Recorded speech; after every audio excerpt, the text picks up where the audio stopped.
All right, welcome everybody. I'm getting the YouTube stream up and going, and we will jump in very shortly.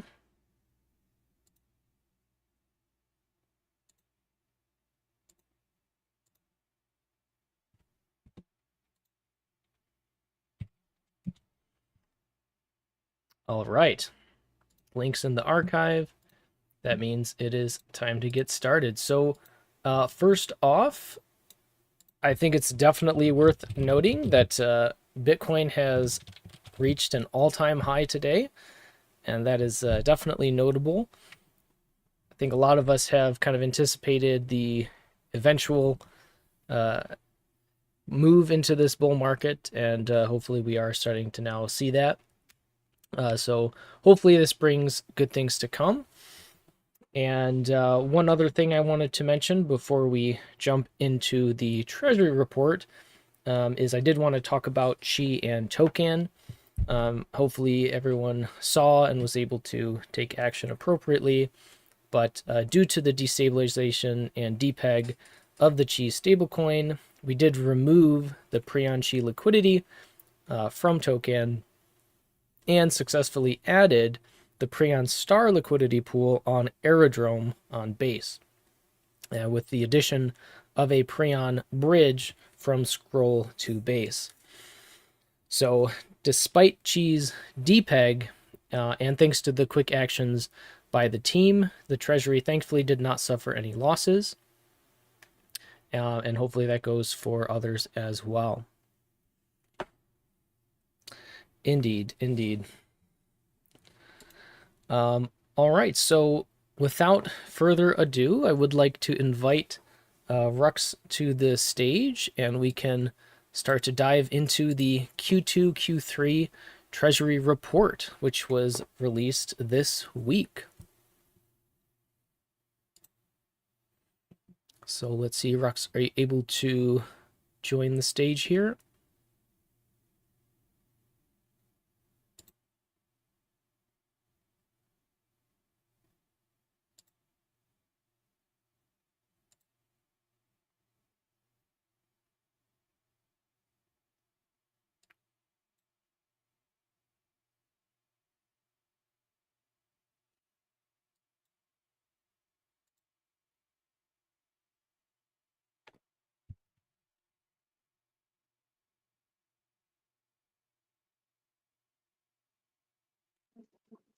There we go. There. Everyone's enjoying the Trump bump? That's a good way to describe it. Yeah. All right, I can hear you. How is the volume for Rux for everyone else in the chat?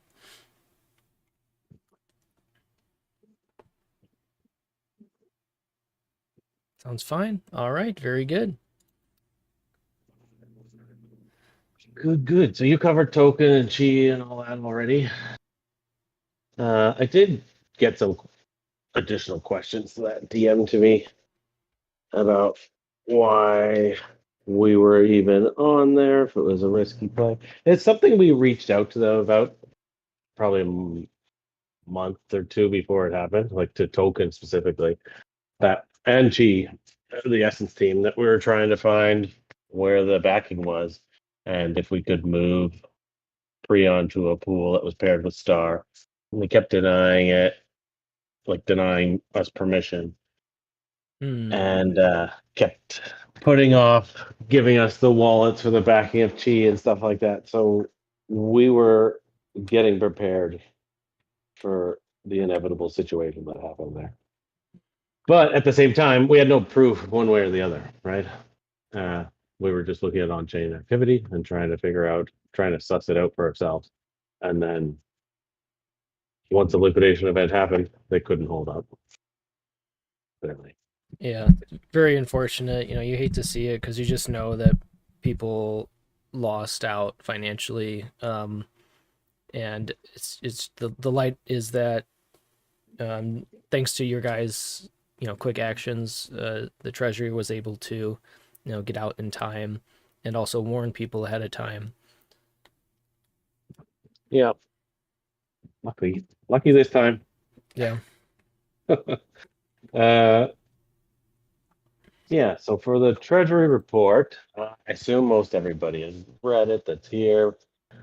Uh, Q2 was a little dry, as as far as yields were concerned, but mainly that's just because of the downturn in the market, and you have DeFi following suit with the rest of the market, and yields were just nowhere to be found. And we were trying to push out. Our focus was on trying to push out the Preon V2 and the Preon token, and find appropriate dexes to list it on. And that was just a you know mountain we had to climb as far as Mm. getting the audits done, and yeah, getting it out the door. Uh, Once that was completed, we found some new yield opportunities for Q3, and those did return. Obviously, we had a positive quarter. And I think overall this year we're going to have a positive year compared to last year. Like last year, we struggled. Our expenses were way too high. Our earnings on the Treasury were way too low. And I think we've rearranged ourselves in such a way that we're able to combat that this year and come back in the green. Uh, yeah, I mean, it's hard to. I wrote all this, so Hmm. without me just reiterating what I wrote on here, does anyone have any questions specifically about the Treasury report? I know there was one about someone mentioned something about what was illiquid assets or a liquid asset, Yeah, you want to and jump that into that? uh, so there is. I mean, doing a report like this or doing any financial statements for a crypto project is like fitting a square into a round hole. Uh, like accounting standards, financial standards across the board are just not set up for crypto.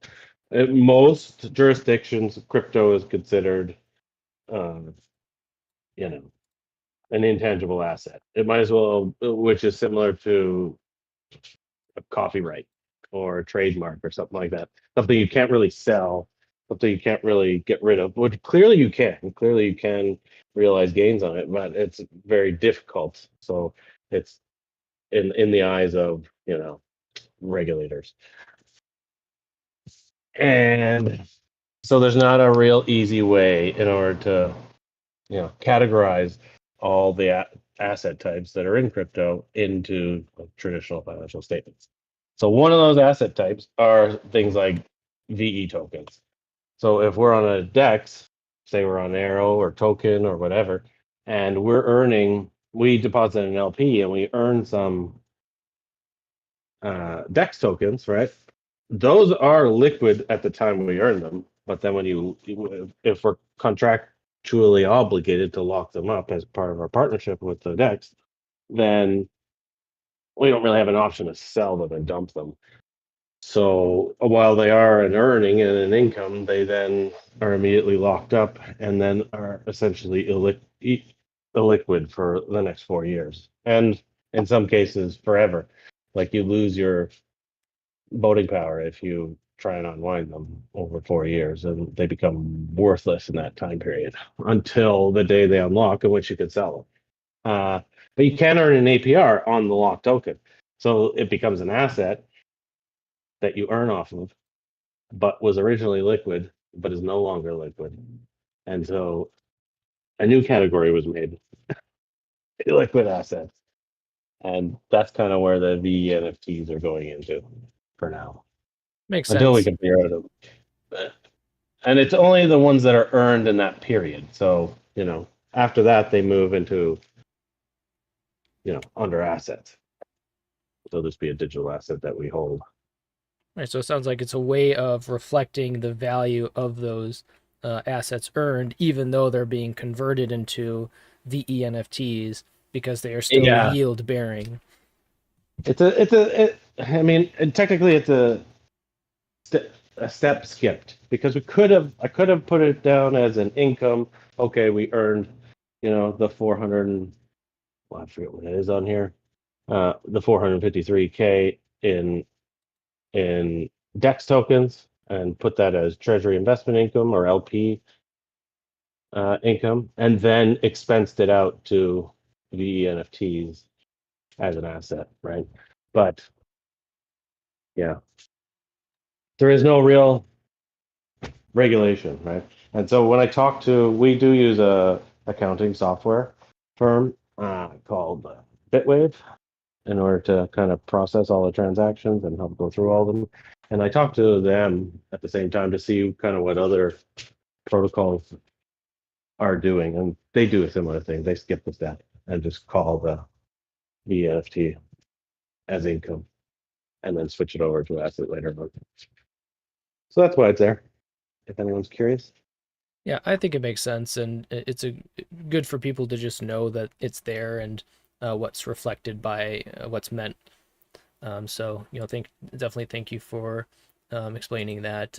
In a similar vein, there was a question about there's a statement of other digital assets, and someone wanted some clarification on that. That's on the balance sheet.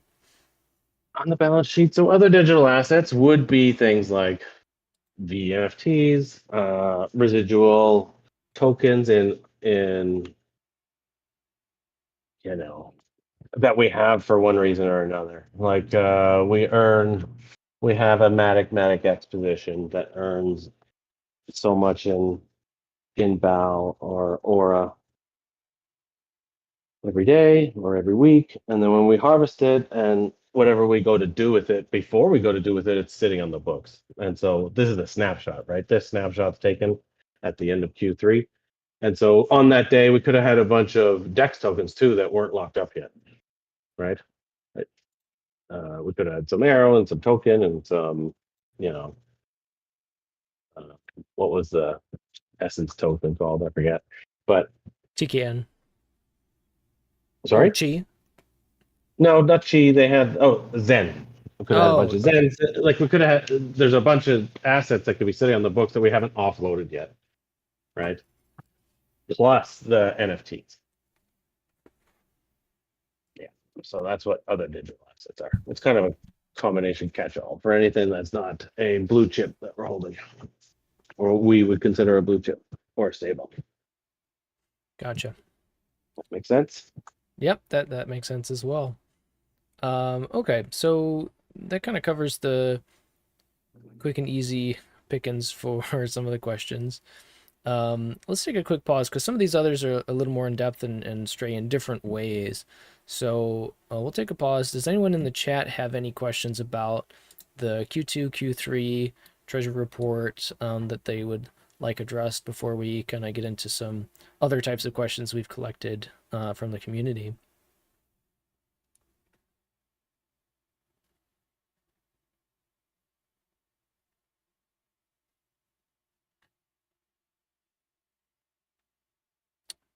Doesn't seem like it, which I will take as a good thing. And Rux, I think that's also a testament to how clear the treasury report is. So hats off to you on that. Let me get some of these questions here. So this is one that we had seen a bit ago, and let me see, try to summarize it. So focus, it's about the focus of Sphere itself. And that and talking about lack of frustrations about lack of progress, um, and what's holding us back from moving forward in terms of releasing projects is essentially the question. This is by Stealthy. Where is that question? Just is the one we had linked to before in DM? Yes, I believe this is the one that you had actually linked to me. Yeah. Oh, yeah. 1 second here while I read it. Yeah, it's a bit. I don't think he's concerned so much about our lack of releasing other projects. He specifically wants the focus to be reoriented on Spear. itself, right? Yeah, yeah, That's how I'm reading that it. as Yeah. well. Yeah, Yeah. dropping others to focus on Sphere's growth. Yeah. So, I mean, Sphere's growth, the way things are set up is that Sphere's growth is directly tied to our other product releases and our other product performances. And so dropping everything else to focus on Sphere doesn't do anything. It's putting the cart before the horse kind of thing. You're just going to the Sphere earns a portion of revenue from all the other products that are developed. So if you're not earning revenue from the other products, you can focus on Sphere all you want, but there's not going to be, you know, anything that happens to it. We have tossed around the idea of incorporating it into some of the other projects. The problem is that when you do that, it ties in the prices.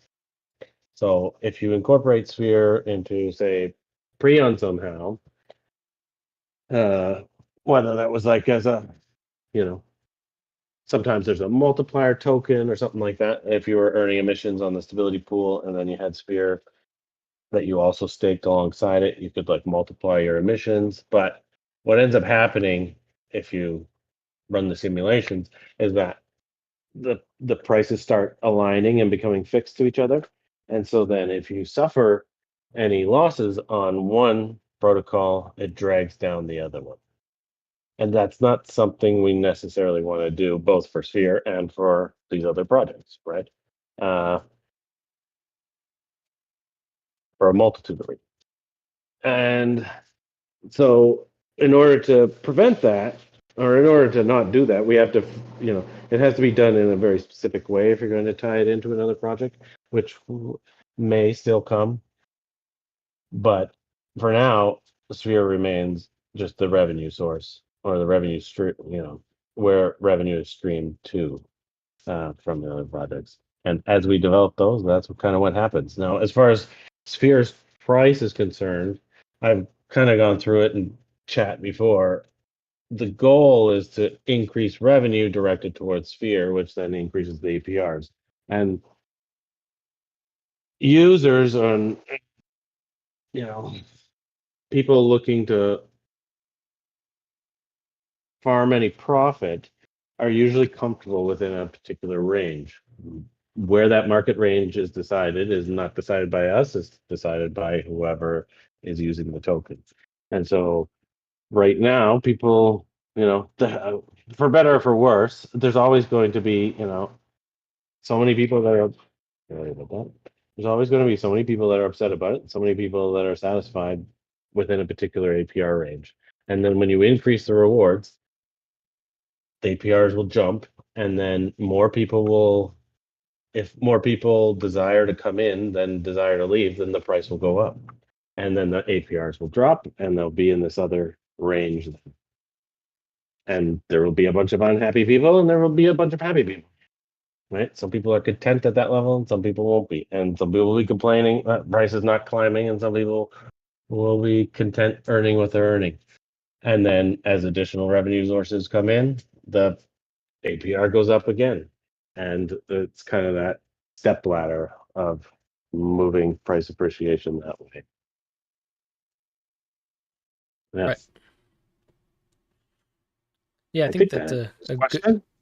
yeah, I think that it's a good way of describing it, and it's a good way of visualizing it as well in terms of seeing the APR and price kind of working in these different ranges, and how those interplay is I think important to understand those dynamics for any yield bearing token, sphere as well. That's something else I would add in terms of just Make a graph and post it in chat one day. It's usually easier to yeah. see it, what I mean, than to listen to me ramble. But That is true for those who are have a harder time visualizing things. Sometimes it's easier to just see it, and can understand it that way. Um, and I'd also add that focusing on Sphere itself, I think it kind of misses the point of Sphere and the ecosystem as a whole, where it's not that these other projects are being focused on just for the sole purpose of those other projects. They all tie into each other, And like Rux was saying, they are able to funnel yield to Sphere. So it's still focusing on Sphere, just in an indirect way.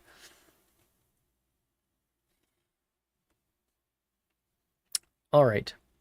So hopefully we were able to address that for you. We've got a couple questions popping up in chat, so let's try to look into those. So, Crypto Mayhem first. Been here since pre-sale days. Do you have an estimated time frame of when things will be complete and things start to move? And there was also a question similar to that from what I had prepared. So I often say I cannot give whens, but is there anything you could offer with respect to that, a time frame of things, Rux? Uh, I mean, we just put through another infrastructure piece to Prion to the auditors, and we're expecting it back in the next week or two, and then that will be turned on. Uh, and I imagine Prion, like VE Prion functionality, and the rewards tied with it will be rolled out in the coming weeks as well. But other than that, I can't really say. Right. As far as the stability pool emissions, those would be, you know, coming along. Everything for Prion is pretty much ready to go. It's just a matter of, you know, timing, getting gauges for Prion and getting listed on dexes and getting on enough chains and stuff like that to make it kind of worthwhile, right? We have a bunch of new collateral options ready to go, including ones that are, not available anywhere else right now. And those will be very interesting to see if they're fruitful or not. But yeah, we will we'll start to see stuff roll out in the coming weeks and months.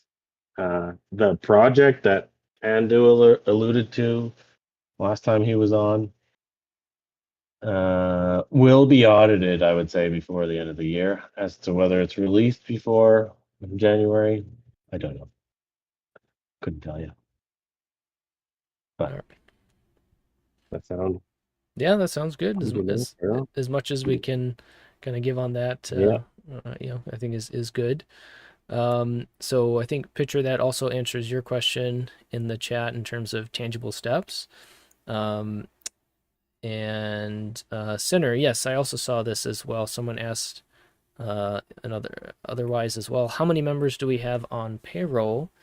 And a tag along to that is how does Sphere handle staff payrolls, alluding to rising costs?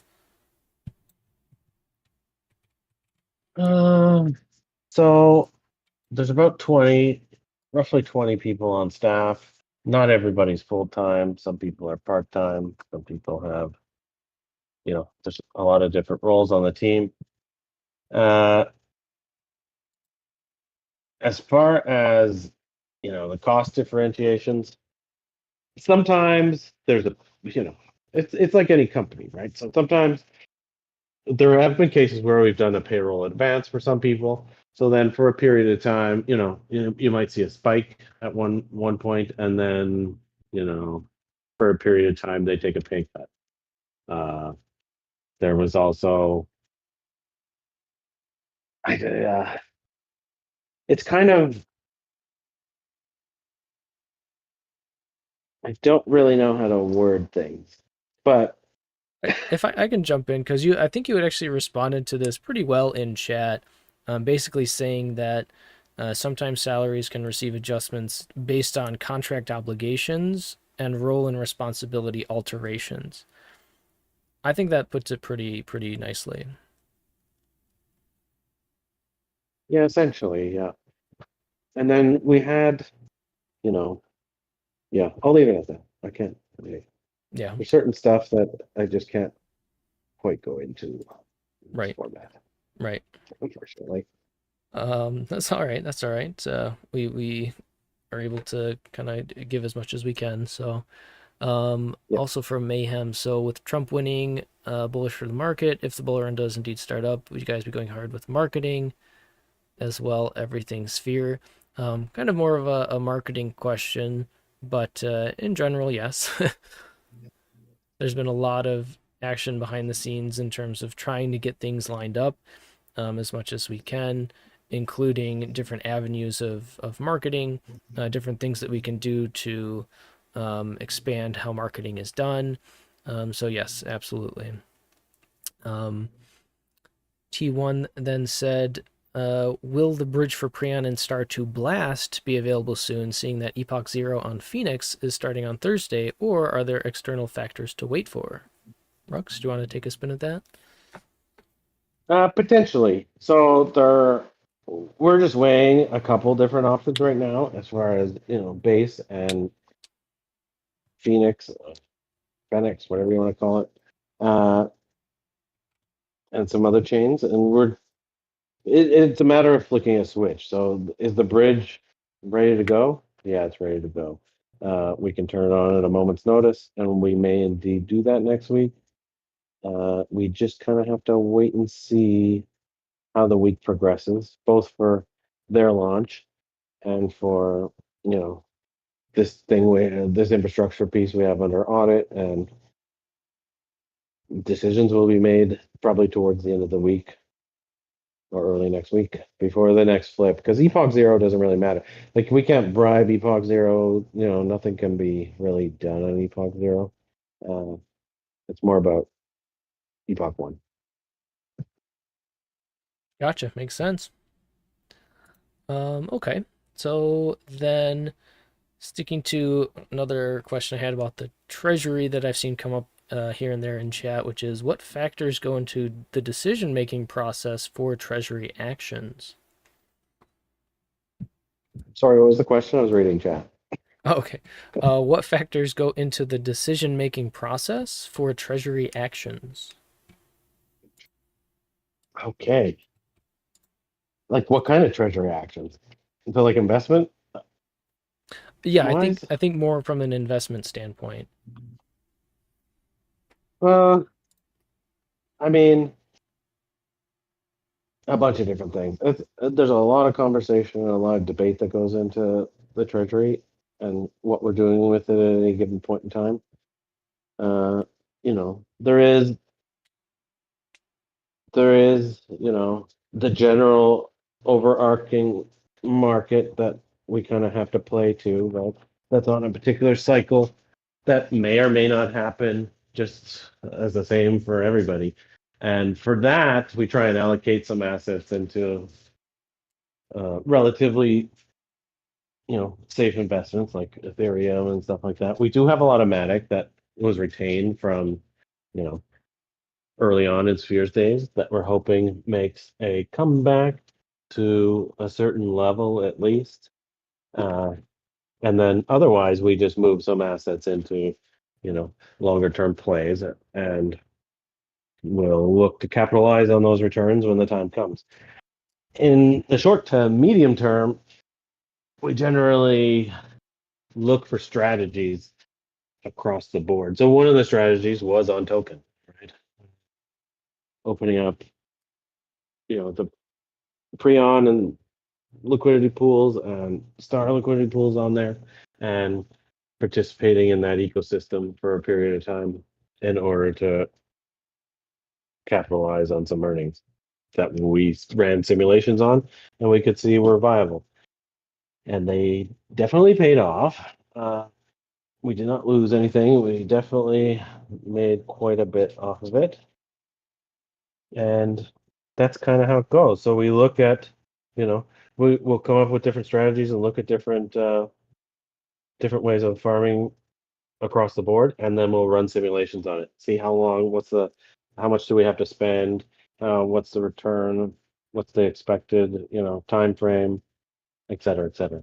And then we just sit and decide, is it worth the risk? Is it worth you know, us sitting and, devoting a few $100,000 to this? And what's the potential for us for losses? How long is it going to take to recoup? Is that an acceptable time period? If it takes us 50K to participate in a particular strategy in addition to liquidity or anything else we have to put on the table? How long does it take to recoup that, and then how much are you making afterwards? If it's going to take like 6 months, I mean, crypto moves really fast, and for us to wait 6 months, especially on like newer, like if token, for example, if we were to run the simulations on that and it came back and and it was looking like it was going to take 6 months to a year before we even broke even, we wouldn't have participated. Definitely. So we're looking for much quicker returns than that. Usually 6 to 12 weeks would be our cap. And then we have a bunch of calculators and simulations and we run them through and see what works. What doesn't work, we don't do. And what does work, we consider and then either do or don't. Awesome. Primarily, yeah, Sim and I guess. Yeah, no, that's really really helpful. Thanks for going through that. It's I think it's It's not a day. not really. I think it's good to have an idea of that decision making process and that recognition that there's a lot that goes on behind the scenes to figure those things out, and that these are very carefully calculated and simulated decisions with a specific goals in mind. And you know, I think sometimes people can get the idea that these things are just on whim or um, you know, whatever people may think, but there is a lot that goes on behind the scenes. So do appreciate you taking the time to go through it. It is indeed simulated. Nice one, Sinner. Yeah, and it's the um, same thing with all the infrastructure. Like, we're in the ecosystem, right? So all the bits and pieces that go into Preon or that are going into Dyson or that are going into the, upcoming unnamed project, every little piece of it is broken apart and ran through the ringer. And essentially what we try and do is break it as much as possible. Yeah, Moose or whatever his band is going to be called. But what essentially we're trying to do is break it, and then break it with the other pieces, and then break it with some other pieces, and break it with infrastructure from Dyson, and break the Dyson infrastructure with pieces of Preon, and see where it fails, right? And not fails in the sense that oh, a bunch of money is going to be lost, but see where it fails tokenomically, I guess would be the right turn of phrase. yeah, just trying to create as many possible scenarios and situations so that you can plan ahead of time, adjust accordingly, and try to create the most ideal potential outcomes. Yeah, because it's one thing to release one project. Like if you're gonna say, okay, we're gonna release, you know, a stable coin, right? You've only got to worry about the stable coin, right? But if you're someone like Token and Essence, they were so closely intertwined, you might as well have called them one entity if they weren't one entity that we know of. Well, they claim to be all two entities, but maybe they were one. But if they were so closely intertwined that the ramifications of each part of it needed to be ran through, and they weren't, Mm, and that caused a catastrophic failure, right? right. Or maybe they were, and they accepted that risk. I don't know. But for us, if we saw that, we would have ran that through and saw that, and you know, said we can't do it that way. We have to obviously adjust something in these equations Right. or in our particular deployment and strategy, and would have done so. But when you're building an ecosystem that has many moving parts, there's lots that can interact in unexpected ways, and so that can cause delays, right? And can cause us making adjustments. But at the end of the day, when you control more of the system, you have a lot more power for capital efficiency across the board, Which is the right? point of the ecosystem. Which is the point of the ecosystem. Yeah. Very good. Right. So within that, um, I think it also then speaks to the long term focus within the ecosystem and the tokenomic changes and projects. Can you speak to, perhaps like what percentage of the treasury is dedicated to short versus medium versus long term, or is it a bit more convoluted than that?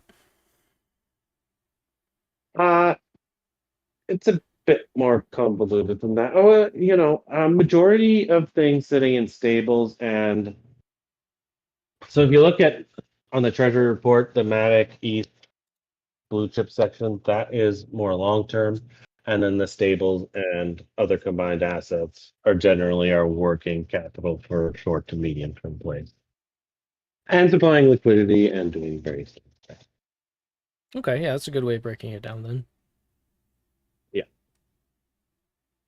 I mean, it's tough. We would love to tie it all up into a, more secure investments, but at the end of the day, we need mobile money or mobile tokens for opening up liquidity pools. Like say we do decide to go with Phoenix, whatever, next week and broaden the liquidity on there. Well, we need access to liquidity to broaden the liquidity.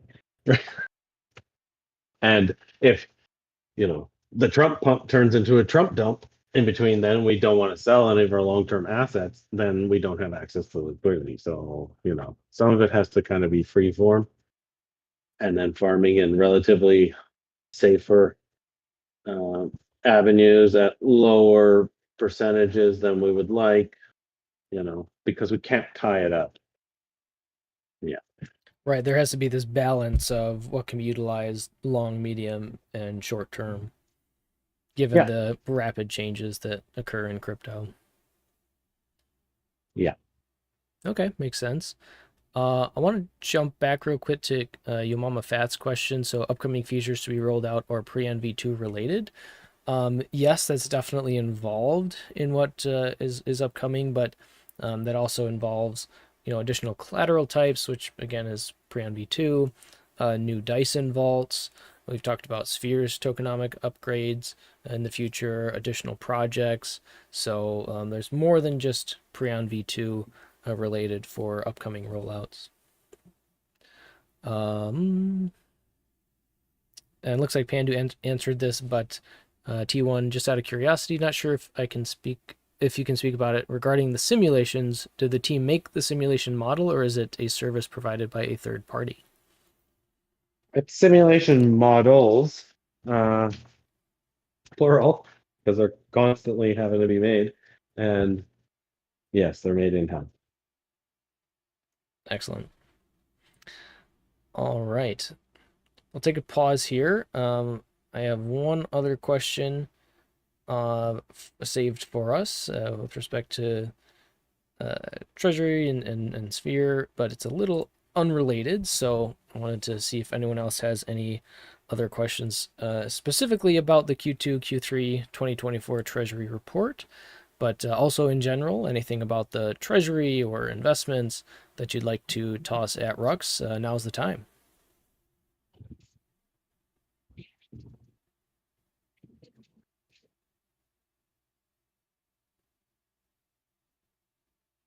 I see Sinner is typing, so we'll give him a minute. Tokenomics too, within reason. We can also answer Ah, questions on it. yes. I do have a question. That's the last question actually, is for with regards to Yes, yeah. tokenomics. So, well, but yes, thank you.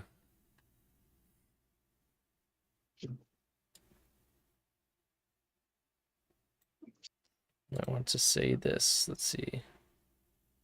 Oh yes, AMA is indeed earlier today. So that was in part due to the time change, but also I think it's just going to work out better for most people, considering how late it is for most people. So it works out for me, and I think we're just going to keep it.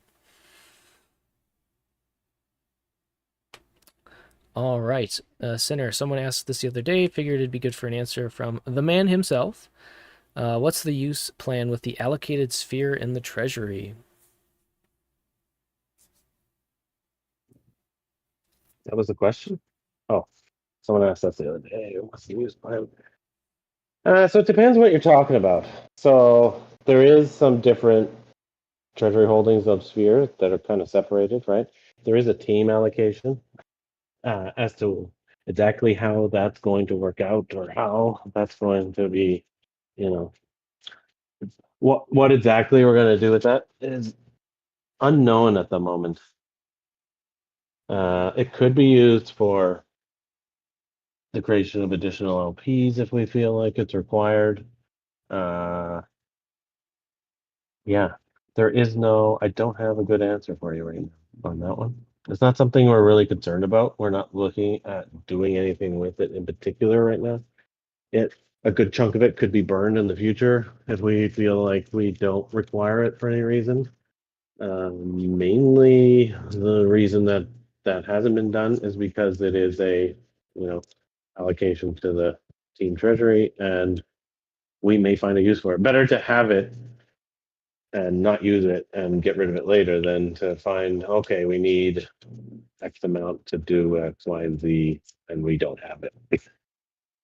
That's it.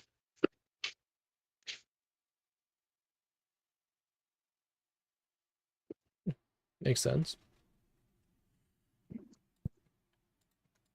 And then there is portions in other treasuries, like there's a portion in the LP treasury that's primarily used for the main LP on balancer, and then there's some in I think the RFE treasury that we use for Sphere games and other promotional activities as they may expand in the future or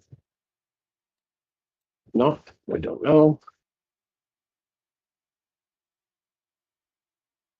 Yeah, pretty much. You don't. We just don't know what we may or may not need it for, and it may come down to the fact that we just want to burn it and get rid of it after Hmm.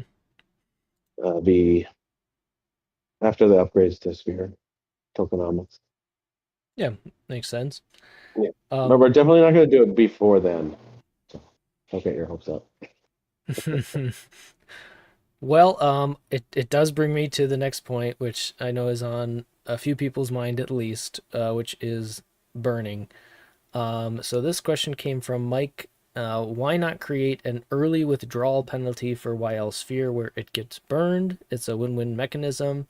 And I think along that same lines in general is people want to know if ever burns will be turned back on for Sphere. Yeah, so originally it was baked into the system as some, early users to Dyson noticed. Uh, but it was axed because it was viewed too much of as too much of a tax or seeming too much like a tax at the time, and we were trying to get rid of all the things that were viewed as taxes. Uh, we had burns for a while, right? In the form of all these things with funny names, Bernie, and different things like that. Dude, I personally, from my point of view, I found them ineffective from a community standpoint. We received a lot of complaints about them, like you know, they weren't fighting price depreciation fast enough, et cetera, et cetera. Like it's a bit of a losing battle because if you are burning, then people expect to see results of the burning. And if they don't, if it's not immediately noticeable, then people are not satisfied with it, which is why it was discontinued and instead yield was put forth, right? Effective burning long term is it really has to come from user interaction, like on Ethereum when a certain percentage of fees are burned and stuff like that, where it's a user interaction that ends up burning something, not revenue dumped into the system in order to combat sell-offs. Because doing that, you're just going to drain all your revenue and drain all your assets. And so finding a way to incorporate it into interaction is still something we're actively engaged in. And it may come with the upgrade tokenomics to Sphere. Uh, we just have to make sure that we're kind of doing it in a satisfactory way for both us, the Treasury, and users at large. Yeah, That's that an makes sense. Yeah, that's a great explanation of it, and a slightly different way of explaining it than I have in the past, which is really helpful. Essentially, again, focusing on the point of not wanting to utilize ecosystem revenue to literally burn the assets, and instead be able to provide that as yield to other people. But then, in terms of answering, well, can burning come back, and using Ethereum as a reference point, saying it's possible, but there has to be a way where it's a user interaction based versus a tax system based per se, which is what we've gone away from. So it's a really helpful explanation on that. Yeah, I mean, even Ethereum this year became inflationary again. Like Right. because of, because of their optimizations and the lower fees and everything like that, their burning mechanism is not able to counteract the tokens being pushed out on Ethereum. So, they are no longer, in deflationary mode. They're technically in inflationary mode. And that is, you know, that's a problem they can handle. Obviously, that has nothing to do with us. But it it becomes louder in a smaller ecosystem, I find, or more noticeable in a smaller ecosystem where, you know, um, it's easier to see it when there's not millions and millions of dollars in volume every day. So for Mm. Ethereum, a lot of people can just look at it and think, oh, the price is being affected because people are selling or people are doing X, Y, and Z, or because market makers are doing this and because Bitcoin's doing that. But part of the price valuation of Ethereum is now because it became inflationary this year, right? Whereas it wasn't leading up to that point in Q2. Q2 it became inflation. So you have to price that in too. So that is part of the depreciation of the value of Ethereum is the fact that it being their burning mechanism is no longer functioning as intended. Right. And if you calculated it out, if they didn't have the burning mechanism, the valuation of Ethereum would be way less than it currently is, right?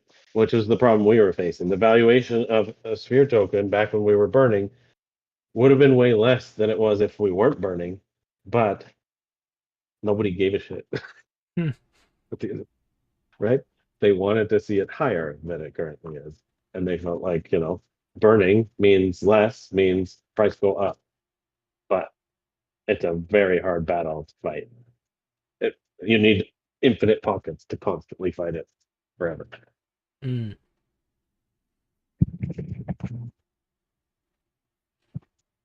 Yeah, it's impressive the psychological impact that transition from to back to barely inflationary with Ethereum made. Clarador, just give me some vSphere and buybacks. Forget about the burns. Only real benefit, help control inflation. The sphere is no longer inflationary, right? Just look at ETH's price action. Indeed. Oh, thank you for getting Pandu on that. T1, any idea when Star Liquidity will be back on Polygon? I know it would only make sense to supply Pole on a DEX, which is profitable, but not sure if the team has found any good DEXs. Gets quite annoying having to bridge from base to Polygon, vice versa, to buy Star to repay a bit, and go back and forth. Any thoughts or comments on that? Uh, I don't really have anything to say on that quite yet.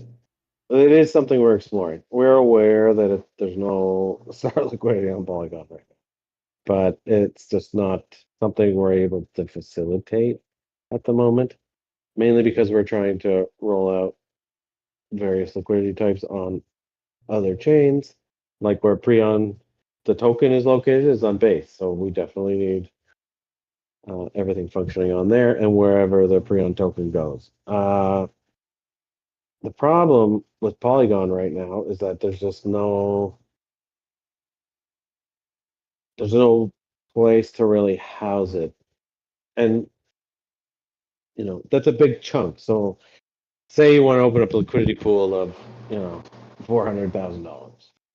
So you need $200,000 in Star, which is fine. We can mint it from some of our holdings, but then you need $200,000 in USDC. Okay, so you take the $200,000 in USDC, pair it with the Star, put it on, I don't know, Quick Swap, for example. You're losing out on anything you could have earned on that $200,000 in USDC. Or, and for not a lot, like we haven't seen the activity on Polygon necessarily to support drawing a bunch of supporting a bunch of liquidity on Polygon. And so, a lot of people are hesitant with their Matic because the Matic price has been depressed over the past couple quarters. Uh, and nobody knows if it's going to, when it's going to recover or if it's going to recover or what that's going to look like. And so it's not like people are being particularly risky with it. So they're not, supplying it in order to take out collateral options in order to do whatever they want with that. And so, yeah, that's kind of where it sits. Like, it kind of stuck. We're kind of stuck when it comes to Polygon for now until either, we get an interesting deck supported on Polygon, or we start to see some more price appreciation on the Matic that's on Polygon so that, we can incentivize collateral there or collateralization through Prion on there or something. Something has to give in order for us to kind of make more moves in that direction. Yeah, it makes sense. It's a good question. That I is something we are monitoring it. Pandu is working relentlessly, reaching out to different people and we're talking to Polygon now again and got good contacts over there. So we'll see what comes of it. But TBD. we'll see. Yeah. Blame Polygon for But not having the ag layer fully deployed yet, as that would fix it. Hopefully. Also, am I the only one who feels that Pol really should have been Poly? Like, I just feel that the ball was dropped on the naming. I know they wanted a three-letter like ETH and Sol and whatnot, but I just think it would have been so much cleaner by just being Poly. But not my decision. Okay. Oh, he kind of answered this T1 in terms of finding a place to provide star liquidity. Why not quick swap or balancer? Because you also have to consider the um, opportunity loss of the stable coin that you pair with star, or whatever asset you pair with star into that pool. So you have to be able to earn enough back from providing that liquidity versus utilizing that asset elsewhere where it may be able to make more. So that's also a factor that's involved in that decision making process. there is other avenues. So another avenue is to incentivize users to supply liquidity on particular dexes, right? So you could go on to a dex that accepts bribes or incentives, and then we could supply that. But none are particularly efficient on Polygon at the moment, to the point where it would be, it would draw any significant liquidity by spending that money. So you could spend the money. You could say, "Oh, we're going to spend 5, 10K a week or whatever on incentivizing liquidity to this pool," and the APRs would go on that pool, and then people would flock to it and end up supplying liquidity, and then people who wanted to swap in and out of it could. But there's a capital efficiency that needs to be there that just isn't there currently on Polygon for one reason or another. Yeah, There unfortunate. was a little bit on retro for a while, and then obviously when it dried up. Yeah. Hopefully, things can turn around. With the things that Polygon is building, certainly is conceptually fascinating. Hopefully, it can actualize in a really really cool manner. Time will tell. Yeah, there is ample room on Polygon for a, you know, interesting and profitable deck.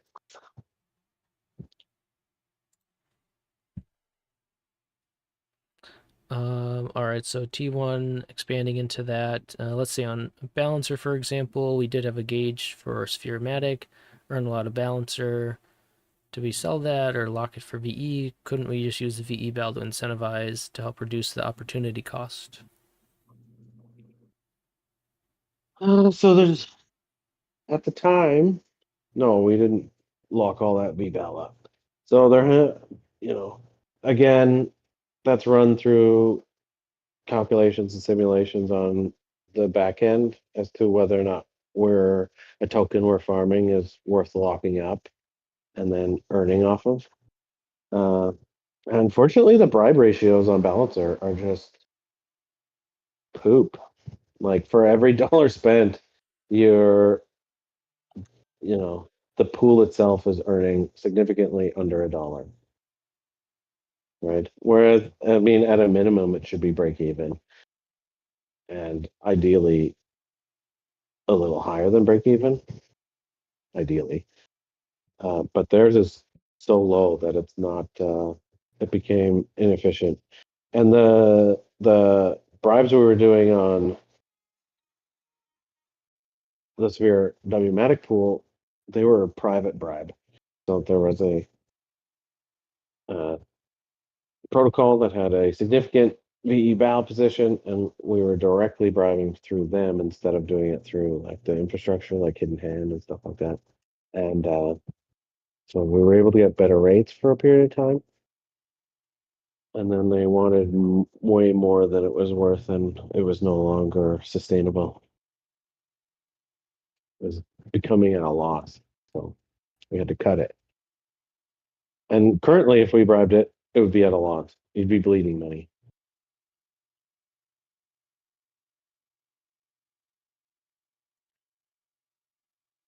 Yeah, it's just fascinating all the different factors that go into these different things, and some of those factors are just outside of our control. Fair enough, says T1. I Yeah, assume it was all done via Aura as well, and yeah, it was still unfortunately the ratios just aren't there. T1 asked, even with earning aura, bribe ratio still. Yeah, Yeah. yeah,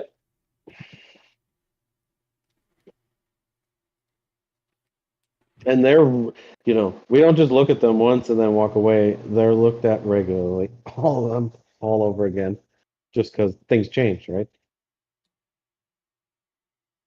It could Right. be unprofitable for a period of time, and then a month or two goes by, and now it's profitable. Prices have changed, different things have changed. People have stopped. Other people have stopped bribing. Like part of the problem is that it's oversaturated.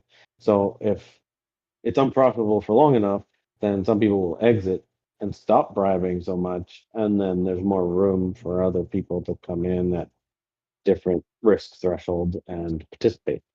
But the combination of depressed price and oversaturation and et cetera, has resulted in it being not worthwhile. Unfortunately. For now. For now, right. All right, very good. So we've gone through all of the different questions we had stacked up for you. We also are hitting the hour mark, so this will be a good time to wrap things up. I'll ask once more in chat, does anyone have any other last minute questions to toss at Rux before we close things off?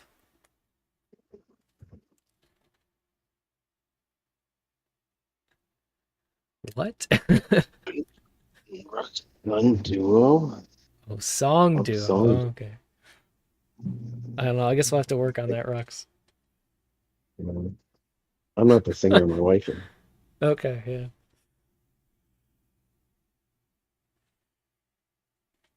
Maybe I do, says Sinner. Okay. We'll give you a minute here, and while you're doing that, I'll give everyone's reminder that we're coming up on the turn of the epoch. So if you do have any VE tokens, now's the time to make sure you have bribes in place. And if you have a YL sphere locked, be sure to check and see if you have any that is getting unlocked so that you can either relock or withdraw.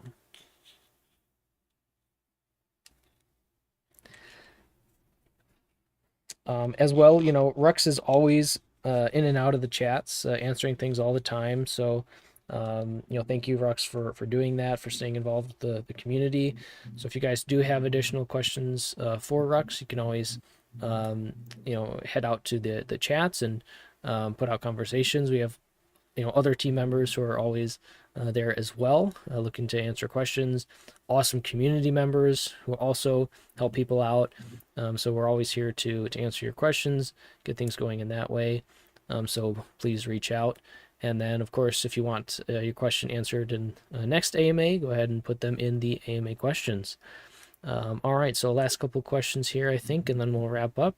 Sinner, someone asked in general chat if we can possibly have a list on what everyone does in the team and a list of members we have.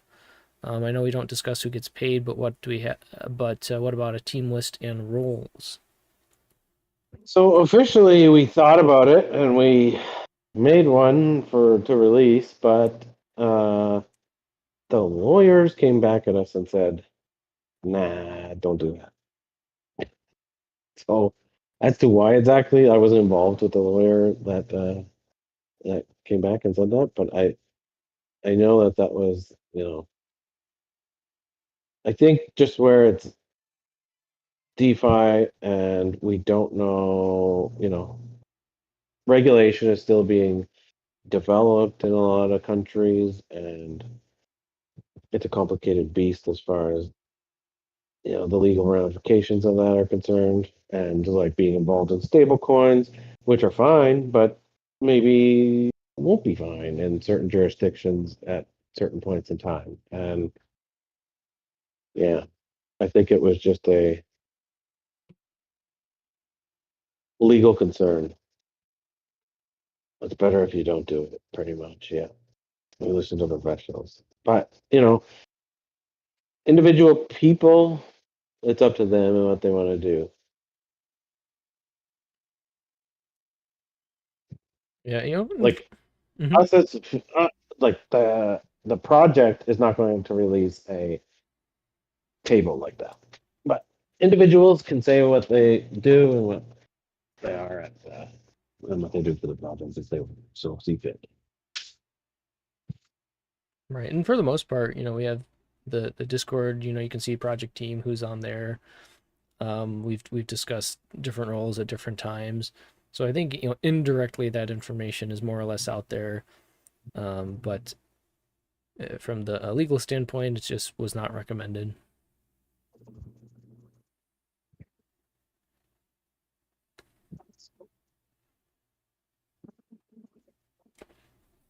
Yeah, it doesn't make sense to me either on some levels, but I'm not the one. Like, I guess that it's The ultimate, yeah. Um, yeah, because there is the level of you know no, I mean it's not doxing you because it's just your username tied to it, but I don't know. Maybe you could be somewhere else that you are more involved. Come back that way. I don't know, law is an but we interesting are area. all we are all doxed to the team. It's internal. All right. I do think that's gonna wrap things up. I do see archetyping. So we'll give one more minute and then we will close things off here.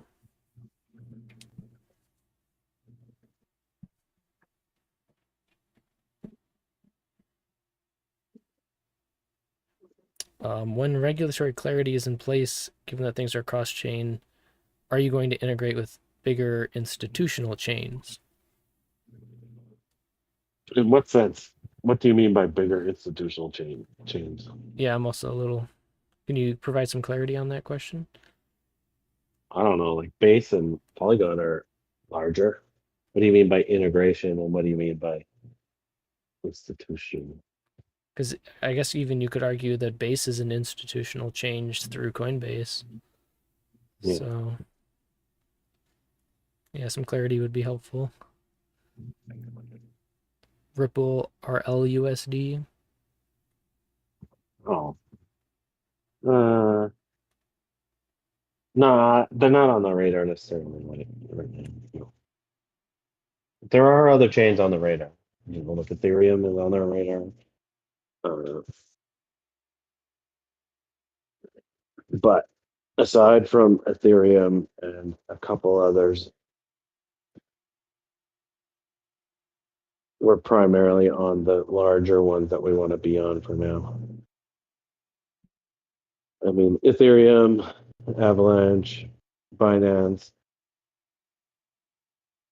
our base Polygon is our go-to 5 or 6, I guess, for now. Even though we don't have products on all those currently.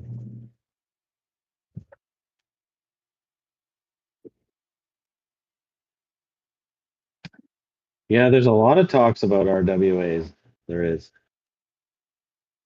Yeah, it's a messy fucking. Oh, sorry. Hmm. RWAs kind of whole their discussion for sure, but Yeah, perhaps we'll another save that time. one. We'll save that one for next time. Yeah, there you go. There you go. All right. I think then that's a good spot to wrap up. So, thank you everyone for being here, for asking your questions. Hopefully, we were able to answer in a satisfactory way. Big thank Oh, you we'll to save our Rux. our. Oh, second. Oh I was yeah, say responding in your RWAs. chat. Yeah. We'll save our RWAs for the next time I'm here. Ah, But I see. I see. That sounds good. Yeah, big thank you to you, Rux, for coming out here and going through things, letting us pick your brain. I personally found it to be very helpful as well, as to explaining things for the community, answering different questions. I think hopefully the recording went smoothly this time. Sorry, Pandu, about last time.